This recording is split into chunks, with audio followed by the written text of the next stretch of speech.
लोगों को बुलाते, बैठक होती, मीटिंग होती, जैसा कि पहले हो चुकी है। हम लोग कर चुके हैं, यहाँ पर आके वृंदावन में कर चुके हैं, गोवर्धन में किया, लेकिन वो राजनीतिक बैठक थी। यहाँ तो आज हम पंडित श्याम सुंदर शर्मा जी, स्वामी जी की जो संयोजक हैं, उनके माध्यम से आपके बीच में सिर्फ और सिर्फ संतों महात्माओं का आशीर्वाद लेकर के, बांके बिहारी जी के दर्शन करके और ठाकुर जी की कृपा लेना चाहते हैं, जिससे कि हम आगे जो हमारे मन में चीजें हैं उनको हम पूरा करने के लिए हमको ताकत मिल सके। वृंदावन जो है वो ऐसा स्थान है जहां पर कोई, हम ऐसा नहीं है कि 2007 में हमारी सरकार बन गई और हम सरकार में आए तब हम वृंदावन आए। वृंदावन हम बचपन से आते आ रहे हैं, वृंदावन में हम बराबर आते हैं। यहाँ टाट बाबा गोपेश्वर जी में हैं, हमारे गुरु जी हैं, हम उनके यहाँ भी आते हैं और आ करके दर्शन करके चले जाते हैं आशीर्वाद लेकर के। लेकिन जब इतनी बार आने के बाद यहाँ की समस्याओं को देखा हमने और लोगों से जाना तो अफसोस जरूर हुआ, क्योंकि इतने वर्षों से एक ऐसा धाम जहां पर कि लोग कहते हैं कि अपने चरण रख दीजिए, उसकी मिट्टी में आप अगर चल दीजिए तो आपको सीधे सीधे वैकुंठ धाम मिलता है और आपको दोबारा जन्म नहीं लेना पड़ता। ऐसे स्थान में इतनी दिक्कतें हो, जब जानकारी ये मिली कि यहाँ पर तो सीवर लाइन ही नहीं है, पानी की लाइन नहीं है, बिजली की व्यवस्था नहीं है, यहाँ पर बिजली आती है तो 5 मिनट ले आती है फिर चली जाती है, गलियों में सभी जगहों पर जो आने जाने का रास्ता है, यहाँ पर लाखों की संख्या में लोग आते हैं, वहां के जो हालात थे वो सब हमने देखे।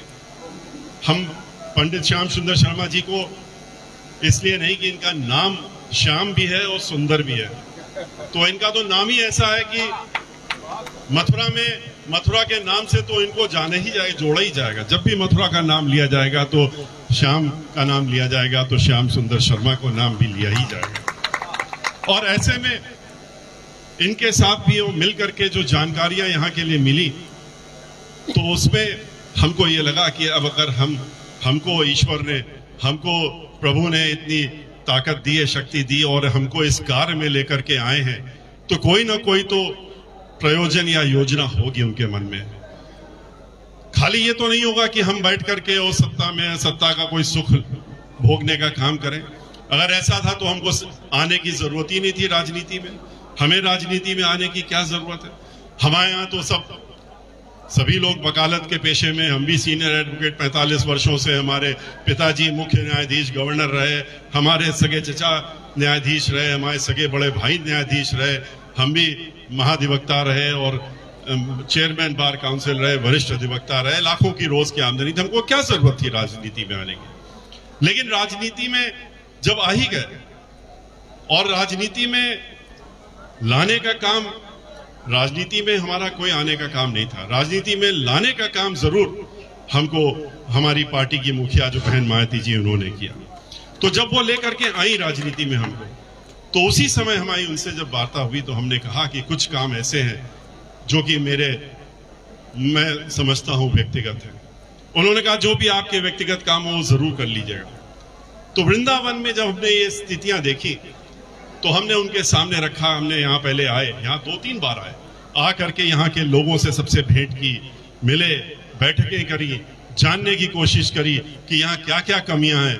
तो कमियों की तो फेहरिस्त लग गई, ऐसी चीजें आई जिससे कि होश उड़ गए। मतलब ऐसा स्थान, ऐसा तीर्थ स्थान जहां पर दुनिया के सभी कोनों से लोग आते हैं और वहां पर इस तरह की कमियां सुनने को मिली, तो ये अफसोस हुआ कि हमारा भारतवर्ष इतने वर्ष पहले आजाद हो गया और आज भी हम वृंदावन का रूप बदल नहीं पाए। तो ऐसे में हमने उनसे कहा कि बहुत बड़ा काम है, बहुत सारे काम। उन्होंने हमको क्लीन चिट, खुली छूट दे दी। उन्होंने कहा कि हमें आपसे पूछना ही नहीं है कि कितना का बजट है और क्या करना है, लेकिन आप जाइए, फिर ये मत कहिएगा कि ये काम रह गया वो काम रह गया। और इसीलिए हम यहाँ पर आए और यहाँ पर कई बार आए और आकर के हमने बैठकें करी, अधिकारियों के साथ भी की, कमिश्नर को भी बुलाया, पुलिस के अधिकारियों को भी बुलाया, डीएम को भी बुलाया और सबके साथ बैठक करके हमने कहा पूर्ण विकास की बात करिएगा, कोई एक चीज की बात मत करिएगा। बताया गया कि यहाँ विधवा आश्रम की जरूरत है, यहाँ पर अस्पताल नहीं है, यहाँ पर बस अड्डा नहीं है, यहाँ पर पावर स्टेशन नहीं है, यहाँ पर मेला घोषित होने की बहुत वर्षों से लोग कह रहे हैं कि मेला घोषित कर दिया जाए, मेला घोषित नहीं हो रहा है। यहाँ की सड़कों की हालत, यहाँ परिक्रमा का जो स्थान है यहाँ से लेके गोवर्धन तक का, उसकी हालत बहुत खराब है। ना पक्की सड़क है, ना कच्ची सड़क है, ना फुटपाथ है और इसके साथ साथ में पूरे वृंदावन में सीवर लाइन नहीं है। तो इन सारी चीजों को देखने के बाद में एक योजनाबद्ध तरीके से हम लोगों ने इस कार्य को शुरू किया और समग्र विकास किया। खुशी की बात है, पैसा शुरुआत में 200 करोड़, फिर 300 करोड़, फिर 350 करोड़, जैसा जैसा रुपया इस्तेमाल होता गया और लगता गया, हम लोग उसको आगे बढ़ाते गए और सारे जितने काम ये मैंने अभी आपके सामने कहे, ये सारे के सारे काम वृंदावन में हमको करने का एक मौका मिला। और मैं ये समझता हूं कि ये काम जो वृंदावन में हुए, इसमें मैं अपने ऊपर कोई श्रेय अगर लेता हूं तो इससे बड़ा धोखा मैं अपने आप को नहीं दूंगा। ये श्रेय हमारे ऊपर या व्यक्तिगत आप लोगों का बड़प्पन है कि आपने कहा कि आप लोग महात्मा जन हैं, आप लोग हैं, आप कह रहे हैं कि आपने किया। हम क्या कर सकते हैं, हमारे हाथ में क्या है? करने वाला तो वो ऊपर है और प्रभु ठाकुर जी हैं और वो हैं जो करवाने का काम करते हैं। किसके माध्यम से कराते हैं ये वो तय करते हैं। उन्होंने उस समय हमको माध्यम बनाया, हमारे माध्यम से उन्होंने ये मौका दिया कि हम इन सब चीजों को वृंदावन में कर सकें। तो हमको मौका मिला, तो इसके लिए भी हम प्रभु श्री ठाकुर जी के चरणों में अपना शीश नवाते हैं। और आप सबको भी हम ये जरूर कहेंगे कि आपका आशीर्वाद अगर हमारे साथ में नहीं होता तो हम शायद ये काम नहीं कर पाते। जब हम राजनीति में आ ही गए थे, तो राजनीति में आए तो हमसे बहुत से लोगों ने कहा, और हम कई जगह पूरे उत्तर प्रदेश में ब्राह्मण समाज के बीच में गए और जा करके हमने 2005 से 2007 के बीच में उनसे बातचीत की। और बातचीत हमने कुछ और नहीं की, 10,000, 20,000, 25,000 की संख्या में लोग इकट्ठा होते थे, पर ब्राह्मण समाज से हम एक बात करते थे। हमने कहा कि आप ये बताइए कि हमारा क्या, ब्राह्मण होने के नाते हमारा क्या कर्तव्य है। सबने एक शब्द में कहा कि ब्राह्मण तो दीक्षा देने का काम करता है, भिक्षा लेकर के भी दीक्षा देता है, और ब्राह्मण अपने बारे में नहीं सोचता। ब्राह्मण हमेशा समाज के बारे में सोचता है, सर्व समाज के बारे में सोचता है और कैसे सबका उत्थान हो इसके लिए अपना पूरा जीवन समर्पित कर देता है। तो ऐसे में हमने कहा कि फिर भेदभाव क्यों? जैसा कि अभी हमारे गुरुजन ने कहा भी कि जाति धर्म, भगवान श्री राम चाहे भगवान श्री कृष्ण, किसी ने भी इन सब चीजों से सबको अलग रखा, कहा इसमें मत पड़िए। उन्होंने करके भी दिखाया। इसको तोड़ने के लिए अनेकों उदाहरण हैं, रामायण से लेके और हर जगह, महाभारत सब जगह है कि उन लोगों ने कैसे इन लोगों ने ये संदेश देने का काम किया कि जाति धर्म ये सब चीजों से अलग नहीं है। और ब्राह्मणों को इसका कर्तव्य दिया गया कि ब्राह्मण जो है आगे बढ़ करके इनको करने का काम करे, बढ़ाने का काम करे, इस सर्वजन को एक साथ लाने का काम करे, ये ऊंच नीच जात पात से हटने का काम करे। लेकिन जब हम आए तो हम सबके बीच में गए, हमने उनसे 2-4 प्रश्न किए। उन्होंने कहा देखिए, और बहुत दो टूक बात होती थी, और वकील होने के नाते शायद हम उनसे सीधी वार्ता भी करते थे, सीधे प्रश्न भी करते थे, वो भी हमसे सीधे प्रश्न करते थे। हमने उनसे पूछा कि आखिर क्या परेशानी है। उन्होंने कहा कि कुछ लोगों ने कहा कि आपने तो कौन सी पार्टी ज्वाइन कर ली, इस पार्टी को क्यों ज्वाइन किया। हमने कहा इसका हम मतलब नहीं समझ पा रहे हैं, हम तो हो सकता है राजनीतिक नहीं है इसलिए हम नहीं समझ पा रहे हैं। उनका नहीं, यहाँ पर तो ऊंच नहीं, यहाँ पर तो ब्राह्मणों के खिलाफ बात कही जाती है, यहाँ तो कहा जाता है कि तरह तरह की बात होती है, और मनु की बात करके और मनु के बारे में कहा जाता है कि तो इस तरह की बात की जाती है। तो हमने कहा क्या कहा जाता है ये भी तो जरा बताइए। बोले कि मनु स्मृति में ये कहा गया है 4 वर्ण हैं, उसको लेके विरोध किया जाता है। तो मैंने एक प्रश्न उनसे किया, और आज मुझे ये मौका मिला, मैं बहुत दिनों से ये मौका ढूंढ रहा था कि बड़े बड़े संत महात्मा विद्वानों के बीच में भी एक बार ये बात मैं जरूर रखूं, और हो सकता है आप हमको इसका बाद में बता सकें, अभी नहीं तो बाद में बता सकें कि इसके जो हम सोच रहे हैं उसमें क्या गलत है। हमने एक ही चीज उन लोगों से पूछी हर जगह, हमने कहा कि आपने कभी ध्यान से देखा है कि किस चीज का विरोध होता है? विरोध तो सिर्फ इस बात का हो रहा है जहां पर कि एक शरीर को 4 हिस्सों में बांटने की बात की जाती है। कहा जाता है कि मनुस्मृति में यह कहा गया है कि एक हिस्सा जो शरीर है उसमें सर जो है वो ब्राह्मण है और सबसे ऊंचा है, और हाथ जो है क्षत्रिय है, और पेट जो है वो बनिया है और वैश्य है, और पैर जो है शूद्र है, और इसलिए सबसे नीचे है। तो हमने ये पूछा कि ये बता दीजिए हमको, 1-2 सवालों का जवाब दे दीजिए, अगर ये सही है, अगर इसको सही मानते हैं आप लोग, तो हमारे प्रश्नों का जवाब दे दीजिए, हम भी सही मानने लगेंगे। हमने कहा आप कहते हैं कि सर ब्राह्मण है इसलिए सबसे ऊंचा है, और पैर जो है वो शूद्र है, नीचे है, सबसे नीचे इसलिए शूद्र है, और सबसे नीचा है। हमने जिस कुल में हमने जन्म लिया है, जहां पर हमने जन्म लिया है, जन्म से हमको जो सिखाया गया, हमारे अंदर जो संस्कार डाले गए वो यही डाले गए कि आपके सामने कोई भी ऐसा व्यक्ति आता है जो कि आप जिसको सम्मान देना चाहते हैं, तो आप उसके पैर छू करके और उसको माथे में लगाइए। तो अगर हम पैर को छूते हैं जिसको कि आप कहते हैं कि शूद्र सबसे नीचे है, तो उसको तो उठा करके, हम उठा के तो सर पे नहीं रख सकते, हम तो हाथ से छू करके सर में लगा लेते हैं। और दूसरा हमने एक और चीज कही, हमने कहा कि जब हम लोगों को यह भी सिखाया गया कि हमारे बहुत ही सम्मानित गुरुवर हो और लोग हो, माता पिता हो, तो उनके वो अगर आपके पास आते हैं कुछ दिनों बाद, तो आप साष्टांग प्रणाम करिए, प्रभु के सामने भी साष्टांग प्रणाम करिए। और साष्टांग प्रणाम करने का क्या तरीका होता है कि जो सामने व्यक्ति है उसके पैरों पे अपना सर नवा दीजिए, छुआ दीजिए और उससे आशीर्वाद ले लीजिए। तो सर जिसको आप कहते हैं कि ब्राह्मण है वो सबसे ऊंचा है, और पैर जो सबसे नीचा है, तो हम तो इस सर को पैरों में रख देते हैं और तब आशीर्वाद लेते हैं। तो ये ऊंच नीच की बात कहां से आती है? तो अगर वाकई में यही व्यवस्था है, तो इस व्यवस्था का तो हम भी नहीं समझ पा रहे कि ये सही व्यवस्था है। और अगर ये गलत तरीके से बताया गया है, तो उसको हमारा कर्तव्य है कि हमारा ये धर्म है, और हम जहां जन्मे हैं कि हमारा ये कर्तव्य होता है कि हम समाज में जा करके और उनको बताएं कि ये व्यवस्था गलत है। आप लोग सब एक शरीर का एक भी हिस्सा अगर अलग हो जाए, चाहे हाथ हो चाहे पैर हो, तो शरीर बेकार हो जाता है, नश्वर हो जाता है, किसी काम का नहीं रहता। सर को आप अपने साथ ही रखे रह जाएंगे, पूरा सर बेकार हो जाएगा। तो इसको लेकर के हमने कोशिश की कि हम भाईचारा बना लें, आपस में एक दूसरे को मिला लें, और मिला करके प्रभु की आशीर्वाद था हमारे साथ, और इसीलिए उस आशीर्वाद के तहत हम भाईचारा बना सके, समाज में कुछ दूरी कम कर सके, लोगों को मिलाने का काम हुआ। ब्राह्मणों का और दलितों के बीच में उठना बैठना, उनके साथ में मिलाप हुआ, और जिसको कि पूरे देश ने फिर सोशल इंजीनियरिंग का नाम दे दिया। और उस सोशल इंजीनियरिंग का नतीजा भी क्या हुआ था कि उत्तर प्रदेश में पूर्ण बहुमत की सरकार बनी, और सरकार बनने के बाद हमको ये ताकत मिली कि हम ब्रिज में आकर के और ब्रिजवासियों की इच्छा के हिसाब से यहाँ पर आकर के काम करें। और खाली यहाँ पर हम नहीं रुके, जैसा कि अभी शर्मा का हम लोग श्याम सुंदर जी ने कहा कि खाली यहाँ ब्रिज में हम लोग नहीं रुक पाए थे। ब्रिज के बाद हम अयोध्या गए, अयोध्या में गए तो वहां पर भी वही सब दिखा, वहां पर भी सीवर लाइन नहीं, वहां पर भी पानी की व्यवस्था नहीं, वहां भी परिक्रमा की सड़क का व्यवस्था नहीं। आज वृंदावन में यहाँ की सांसद हमको जब मिली तो उन्होंने कहा कि वृंदावन में जो कार्य कर दिया वही कार्य दिख रहा है।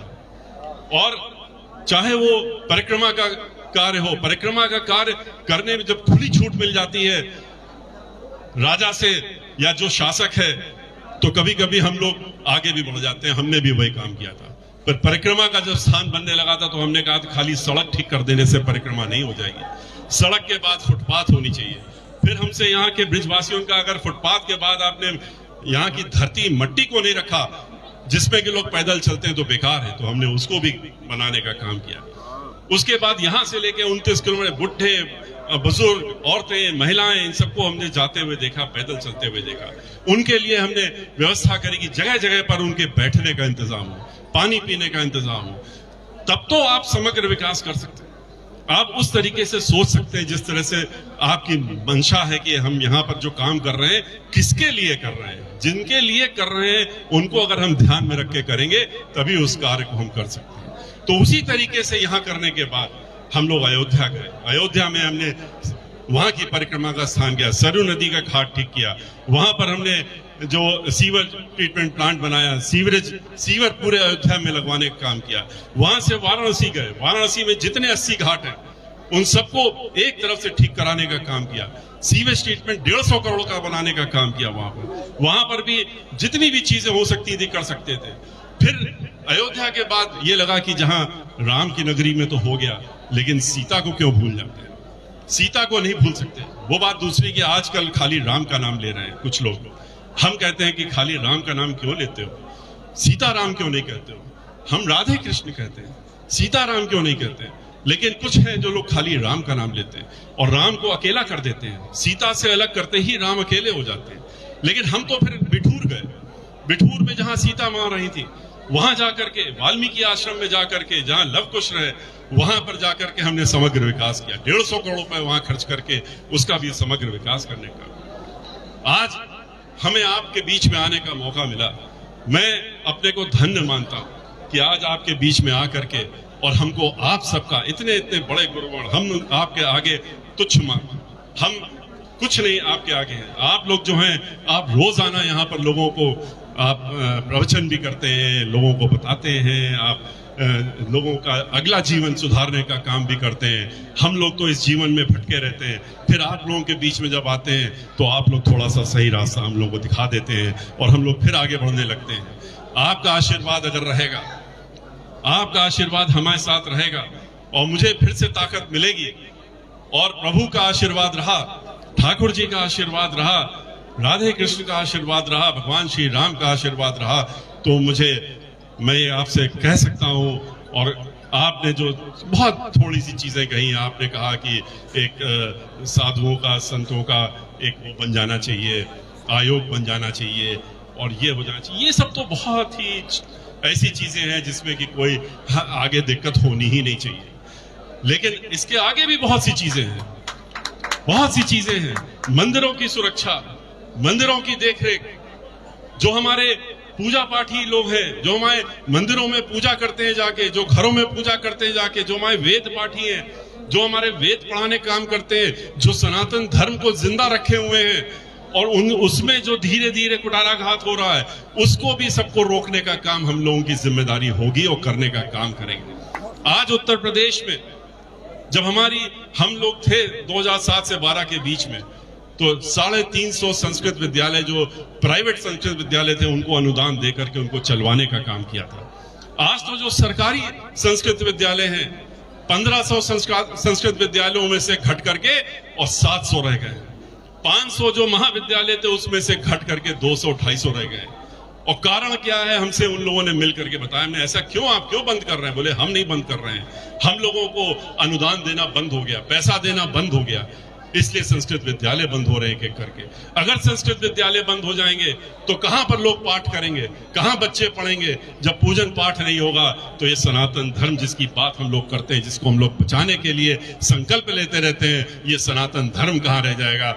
जो अभी के लोग हैं, उसके बाद अगली पीढ़ी तो कहीं नजर नहीं आएगी इन लोगों की जो इसको बढ़ाने का काम करे। इसलिए हम लोगों का ये भी उद्देश्य है कि अगर दोबारा हमको शक्ति मिली और हमको ताकत मिली और प्रभु की कृपा रही, तो इन सारी चीजों को हम लोग देखने का काम करेंगे और यहाँ पर सनातन धर्म को, उसको बचाने का काम करेंगे, उसको बढ़ाने का काम करेंगे। इसी के साथ में मैं बहुत ज्यादा समय न लेते हुए, क्योंकि आप लोग काफी देर से यहाँ पर रुके हुए, काफी संत महात्मा और सबका आशीर्वाद हमको अभी मिल चुका है। मैं फिर से कहूंगा कि मैं धन्यवाद दूंगा कि हमको यहाँ पर आने का मौका मिला। और मैं शर्मा जी के बारे में इतना कहूंगा जरूर कि मैंने तो उनसे 2 दिन पहले ऐसे ही कहा था कि हमारी पत्नी, धर्मपत्नी यहाँ पर है कल्पना मिश्रा, वो सुबह से शुरुआत करती है पूजा पाठ में, तो रात तक उसी में बाकी कार्यों के साथ में उसमें लगी रहती हैं और हमको भी याद दिलाती रहती है कि आज ये है, आज वो है, आज इसको मत चूक जाना, आज ये मत कर लेना।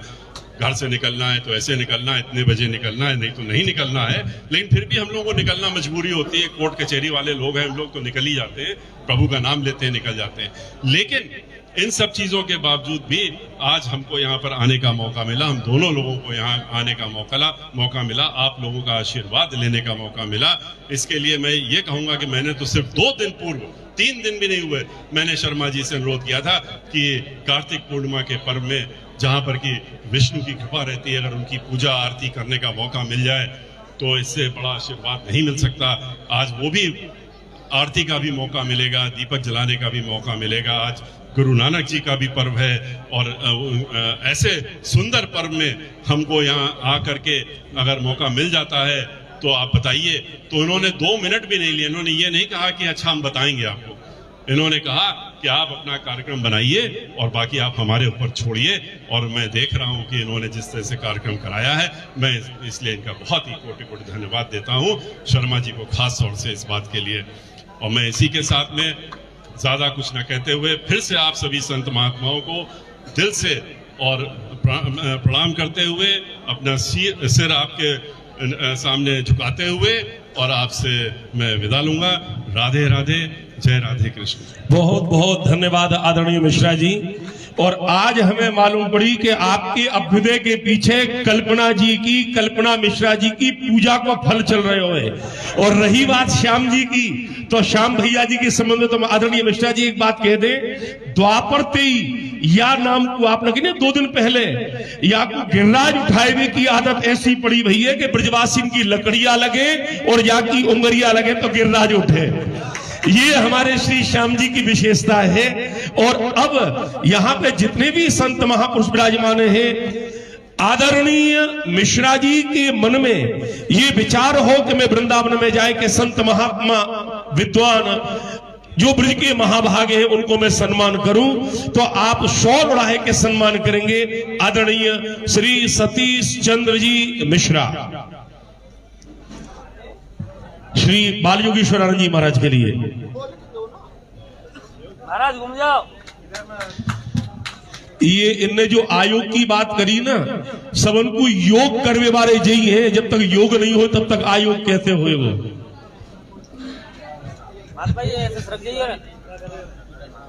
क्रम से यहाँ पे जितने भी विद्वान विराजमान हैं उनको आदरणीय मिश्रा जी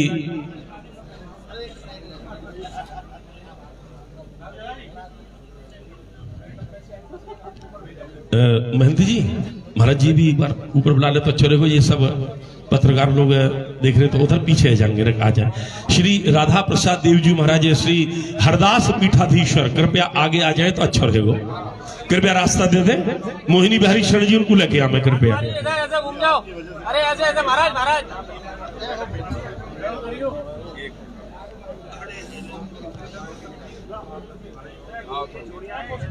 संत महात्मा ने आगे लाओ। गुरु पुरुषोत्तम जी महाराज बैठे भाई, उनकी तरह सम्मान है। देखो कोई चिंता नहीं है, तुम आ जाओ, रुको।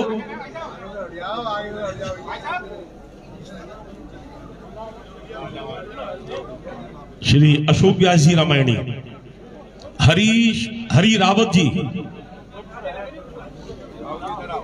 आदरणीय रमेश दत्त जी और हरि रावत जी, डॉक्टर अनिरुद्ध जी महाराज। अरे सामने से हट जाओ भाई साहब, सामने। अरे आगे चढ़ो भैया।